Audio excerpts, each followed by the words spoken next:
So guys, welcome back and here we are with the fourth part.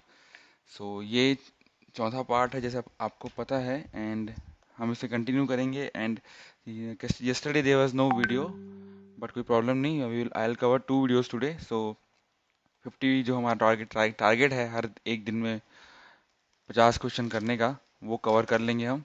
Okay तो चलिए start करते हैं। तो जैसा कि आपको पता है कि मेरा नाम क्या है, मैं कहाँ से रहता हूँ एंड कहाँ से पढ़ा हुआ हूँ। तो हमारा जो बेसिकली ये उतना महत्वपूर्ण नहीं है। हमारा our target is to cover around 300 questions before January so that हम लोग को जो आने वाले एग्जाम्स है उसमें हमारे पास एक अच्छा स्ट्रॉन्ग बेस हो जाए। Then before free, sorry not free, before free we will cover around 10,000 questions. And ये आपके, मैं आपको ट्रिक्स दूंगा इससे आप इजीली सारे आंसर मेमोराइज कर पाएंगे। And please subscribe and share if you like it and that's my sincere and honourable request.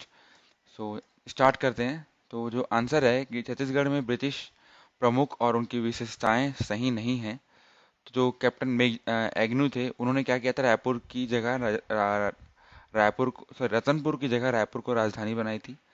Captain Edmund जो है वो प्रथम ब्रिटिश कमिश्नर थे। सैंडिस जो हैं वो डाक और मतलब पोस्ट एंड टेलीग्राम सेवा प्रारंभ किया था इन्होंने। एंड चार्ल्स इलियट जो हैं वो हनुमान सिंह के विद्रोह में उनका नाम था। तो बताइए इनमें से क्या सही नहीं है। तो देखिए हमको पता है कि एडमंड जो है वो प्रथम ब्रिटिश कमिश्नर नहीं, जबकि प्रथम ब्रिटिश सुप्रिटेंडेंट थे, है ना। तो एडमंड कौन थे, सुप्रिटेंडेंट ऑफ पुलिस ब्रिटिश थे। इन्होंने चंगपकार, कोरिया, सरगुजा, उदयपुर, जशपुर इन सबको इंक्लूड किया था छोटा नागपुर से। ठीक है। चार्ल्स इलियट जो थे वो फर्स्ट डेप्यूटी कमिश्नर थे छत्तीसगढ़ के। एंड हनुमान सिंह जो थे इन्होंने मेजर सिरवल को मारा था। 18 जनवरी को कैप्चर हुए थे, 22 जनवरी को इनको मतलब फांसी दी गई थी। ठीक है। तो ये थोड़े पॉइंट्स आप याद कर लीजिए। नाव आता है कैप्टन एग्नू के कालांतर में एक नया परगना बालोद गठित किया गया था। मतलब इन द जो कार्यकाल को बोलते हैं उसमें एक नया परगना, मतलब नया जो परगना है बालोद, वो स्थित किया गया था। आकार में सबसे बड़ा और सबसे छोटा परगना क्या था, मतलब which was the biggest and the smallest Pargana Pargana in the town that time in Chhattisgarh that time. So the answer should be what from in four means it is it, ये क्या रतनपुर और धमधा है कि ये नवागढ़ और खरोद है कि ये बालोद और दुर्ग है कि ये रायपुर और राजरो है। तो देखिए आपको अच्छे से याद होना चाहिए कि कैपिटल में शिफ्ट किया गया था। तो ऐसा समझिए कि भाई उसको क्या लगा हुआ, कैपिटल बड़ा है, अच्छा होना चाहिए, इसका उसने एग्नू ने कैपिटल शिफ्ट किया था रतनपुर से रायपुर में ना। तो उस तो बेसिकली आप रायपुर ले लो और राजरो। ठीक है, राजरो आपको याद करना पड़ेगा। बस रायपुर आप समझ जाओ कि वो एग्नू का प्रिफर्ड चॉइस था, तो क्यों होगा, एक समझ जाओ कि बड़ा है करके होगा। तो देखिए अब ये शायद गलत है, इसमें थोड़ा ध्यान नहीं देंगे, फिर भी आपको रिवाइज करना है तो कर लीजिए। ये कल का स्लाइड है, जैसे रायगढ़ में क्या है, कोरबा में क्या है, बिलासपुर में क्या है। कूल। सो नाउ सही कथन बताइए इसमें से कि बस्तर को साल वनों के द्वीप के नाम से जाना जाता है, मतलब आइलैंड ऑफ साल ट्रीज बोलते हैं। एंड बिलासपुर संभाग जो है वो रेशम परियोजना मतलब सिल्क प्रोजेक्ट के लिए फेमस है। एंड दुर्ग संभाग का दक्षिणवर्ती भाग पर्वतीय पठारी है, और southward part of Durg division is mountain plateau region. And Bilaspur संभाग में मध्य दक्षिण में छाता पहाड़ स्थित है। ठीक है, छाता पहाड़। तो इसमें से क्या गलत है ये बताइए, सॉरी क्या सही है ये बताइए। तो बेसिकली चारों सही हैं, तो ये आप अच्छे से एक नोट्स बना सकते हैं, है कि नहीं। देन देखिए छत्तीसगढ़ के मैदान की सबसे ऊंची पर्वत चोटियां इनमें क्रमशः हैं। मैदान मतलब प्लेन्स। तो जो गौरलता नंदीराज बदरगढ़ की बदरगढ़ घारी डोरगढ़ लाफागढ़ की बदरगढ़, अमरकंटक लाफागढ़ की लाफागढ़ डोंगरगढ़ और बदरगढ़। तो देखिए अमरकंटक जो है वो तो उस ऊपर तरफ है ना, तो ये तो प्लेन नहीं हुआ, तो ये ऑप्शन गलत हो गया। वैसे ही आप गौरतला भी ऊपर नीचे में है, बीच में नहीं है, तो ये भी ऑप्शन गलत हो गया। तो आंसर क्या है हमारा, बदरगढ़, झाड़ीगढ़ और लाफागढ़। ठीक है। तो देखिए बदरगढ़ जो है वो मैकान संभाग में है, बदरगढ़ कवर्धा में है, ये 1176 मीटर है। और धाड़ीगढ़ जो है छुरी उदयपुर की पहाड़ियों में है शायद तक, है कि नहीं। एंड लाफागढ़ जो है वो पेंड्रा लोरमी पठार में है, मतलब प्लेटू, इसकी हाइट क्या है 1045 मीटर है, मतलब 1045 मीटर। अब गौर लतरा भाई बहुत फेमस है। आप बताइए, मेरे ख्याल से 1275 ऐसे कुछ है ये, पर आप अच्छे से मेरे को कमेंट में बताइए, बिकॉज आप भी थोड़ा सा रिसर्च करेंगे फिर। एंड नंदीराज और में क्या है, बैराडीला जो है नंदीराज में है वो 1210 मीटर है और दंडकरानिया संभाग में है। ठीक है ये। तो and this is the question of census, मतलब जनगणना का क्वेश्चन है कि इसके अनुसार से जो अनुसूचित जनजाति है उसका लिंगानुपात मतलब सेक्स रेशियो कितना है, 991 है कि 969 है कि 1002 है कि 1020 है। देखिए इसका आंसर आपको पता होना चाहिए, ये आपका आंसर है 1020। ओके, तो बेसिकली आप देखेंगे तो जो हमारा 991 है वो हमारा सेक्स रेशियो है छत्तीसगढ़ का, एंड 969 जो है वो चाइल्ड सेक्स रेशियो है, एंड जो एससी पॉपुलेशन जो है वो 30.62 है, एंड एसटी पॉपुलेशन जो है वो कितना है 12.82%। ये डेटा चेंज नहीं होगा, याद कर लीजिए।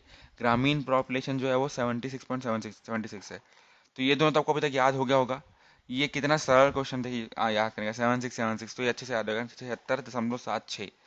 ओके, तो ये आपका डेटा हो गया पूरा आपके पास, ठीक है ना। अगर आपको स्क्रीनशॉट लेना है स्क्रीनशॉट ले लीजिए, वरना चिंता मत करिए, मैं पीडीएफ कल अपलोड करने वाला हूँ। संडे को लिंक आपको मिल जाएगा सीजी ट्यूटोरियल्स पे। ओके,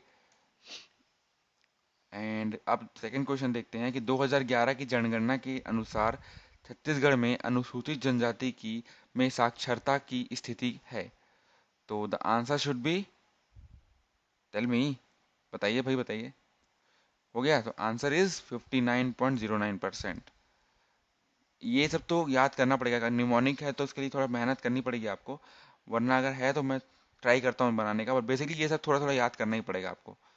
तो क्या कर सकते हैं आप कि ना, इसको याद करने के लिए आप एक वही बना लीजिए कि नॉर्मल जनरल कैटेगरी में कितना है और एसटी में कितना पॉपुलेशन है, एससी कितना पॉपुलेशन है, तो एसटी का सबसे हाईएस्ट वाला कहाँ पे है, मतलब हाईएस्ट लिंगानुपात कहाँ पे है हाईएस्ट, और एससी का हाईएस्ट कहाँ पे है, जनरल का हाईएस्ट कहाँ पे है, और इसमें लोग महिलाओं और पुरुषों के बीच में जो आपका साक्षरता है वो कितना बड़ा, बिकॉज एस, और जो लोग काम करते कामकाजी महिलाएं का रेशियो कितना है। तो ऐसे आप एक पूरा लिस्ट बना लीजिए। ओके, एंड सही सुमेलित नहीं है, इनमें से क्या नहीं है। हल्बा जो है बरक सेवता उपवर्गों में बटी हुई है। माड़िया जो जनजाति है वो इसमें दादा भाई और आको मामा गोत्र पाए जाते हैं। मुड़िया जो है इसका अर्थ है आदिम या पलाश वृक्ष होता है। बैगा राज्य की सर्वाधिक पिछड़ी जनजाति है, भाई ऐसा कुछ तो नहीं है, सर्वाधिक तो नहीं है, पिछड़ी तो है। तो आंसर इज बैगा, जो राज्य की सर्वाधिक पिछड़ी जनजाति है समुदाय है, ये गलत नहीं, मतलब गलत है एक तरह से। और बेसिकली आप अभी देख सकते हैं कि इन सब में बात चल रही है अलग, कुछ अलग, और इसमें कुछ बात चल रही है अलग, तो ठीक है ना, समझ में आ गया आप लोग को। एंड प्लीज टेल मी अगर आपको कुछ थोड़ा डाउट वोट आता है तो I clear it out in the comment section. So Rajmahal की पहाड़ियों में मुख्यतः क्या जनजाति निवास करती है। तो ये अच्छे से याद करें, पर ये बताइए मेरे कमेंट में कि राजमहल है कहाँ पे, ठीक है, प्लीज बताइए मुझे, बिकॉज इससे क्या डिटेल कई लोग पूछते नहीं है, तो अगर आप बता देंगे ना तो बहुत फायदा होगा लोगों को। तो निवास कहाँ करती है, कहाँ निवास करती है, तो कौन करती है, कौन करती है भाई, कौन करती है बताइए, उरावन करती है, ठीक है ना। और इसमें कैसे पॉइंट है, इसके उरावन में क्या होता है, हम लोग कल ही देखा उरावन में, सॉरी यहाँ पे दिया नहीं है क्या, उरावन बेसिकली आपको दिखाते हैं यहाँ पे। उरावन जो है वो सबसे साक्षर जाति है। उससे समझ लीजिए अनपढ़, तो अनपढ़ का अपोजिट क्या होगा कि वो पढ़ा लिखा, सबसे साक्षर जाति उरावन है। रायपुर जशपुर एंड सरगुजा में पाई जाती है सबसे ज़्यादा। सरहुल इनका डांस है, सरना देवी की पूजा करते हैं, ठीक है। और कमार जो है वो बांस का बेसिकली वो करते हैं, कुंडू कुंडू जाती है कुछ, और वो भी है, वो फेमस है बांस के लिए, कुमार भी बांस के लिए फेमस है। धमतरी और गरियाबंद में पाए जाते हैं, गरियाबंद में उदयंती नेशनल पार्क है, पता है ना। धमतरी में सीता नदी है मेरे ख्याल से, सीता नदी नहीं यार, कुछ और है जहाँ तक। गंगरेल तो पता ही है सबको, तो ऐसे तो थोड़ा थोड़ा जो वर्ड आपके दिमाग में आता है ना सिटी, उससे आपको क्या याद आ रहा है तुरंत तुरंत याद करिएगा आप लोग। अब पनहार पटिया और बंडी रीजन के दो आपके जो डिवाइडेड हैं ये। एंड बिंजवार जो है इनमें वीर नारायण सिंह थे, सोना खान रिवॉल्ट, तीर विवाह करते हैं, और 12 भाई बेदकर। तीर विवाह क्या होता है कि लड़की का अगर उनको उस क्लैन में अच्छा वर नहीं मिल रहा है तो वो उनके जात जो शादी है वो तीर से करा देते हैं। समझ में आ गया आपको। देन आता है छत्तीसगढ़ के नदी अपवाह तंत्रों, अफवाह नहीं अपवाह तंत्रों और नदी सुमेलित नहीं है, मतलब बेसिकली छत्तीसगढ़ की रिवर्स और उनके ट्रेब्यूटरीज, ठीक है, इंग्लिश मीडियम वालों के लिए। तो महानदी अपवातंत्र जो है दूध नदी से है, गोदावरी अपवातंत्र छबरी से, नर्मदा अपवातंत्र बंजर नदी से है, कहीं गंगा सोन अपवातंत्र हरदो नदी से है। तो इसमें से कौन सा सम्मिलित नहीं है बताइए मुझे। तो आंसर इज नर्मदा अपवातंत्र बंजर नदी, ये सम्मिलित नहीं है, ठीक है। अब देखिए निम्नलिखित कथनों को ध्यान पूर्वक पढ़िए, इनमें से कौन कौन से सही है ये बताइए। छत्तीसगढ़ में गोंड सबसे बड़ी जनजाति है भाई, 55% रखता है यार, तो बड़ी तो होगी ना। उरांव सबसे छोटा जनजाति समूह है, ऐसा तो कुछ पता नहीं हमको। कमार और पहाड़ी कोरबा विशेष पिछी, ठीक है ना, तो ऐसा तो है नहीं, ये तो बिल्कुल सही है। तो द आंसर शुड बी 1 और 3 ओनली, मतलब एक एवं दो, तीन ही सही हैं। ठीक है, तो guys this was it, and please is a sincere request कि आप लोग प्लीज़ इसे आपकी फीडबैक दीजिए और अपने दोस्तों को बताइए कि जो क्वेश्चंस है, बिकॉज ऐसे क्वेश्चंस आपको 10 दिन में, अगर आप 10 दिन में 5-10 मिनट में 10 क्वेश्चंस कर रहे हैं और उस डिटेल में मैं आपको बता रहा हूँ कि इसको याद कैसे करना है, तो आई थिंक इससे ज़्यादा अच्छा हम लोग कुछ होगा नहीं। 300 क्वेश्चन में से 10 क्वेश्चन तो आएंगे ही यार, लिख लो। ठीक है ना, क्योंकि स्टैटिक डेटा ये चेंज नहीं होता। 2011 का जो जनगणना है 2021 में होगा ना, तो वो तो चेंज होने वाला नहीं। इकोनॉमिक सर्वे तो अभी इस साल के चेंज होने वाला नहीं।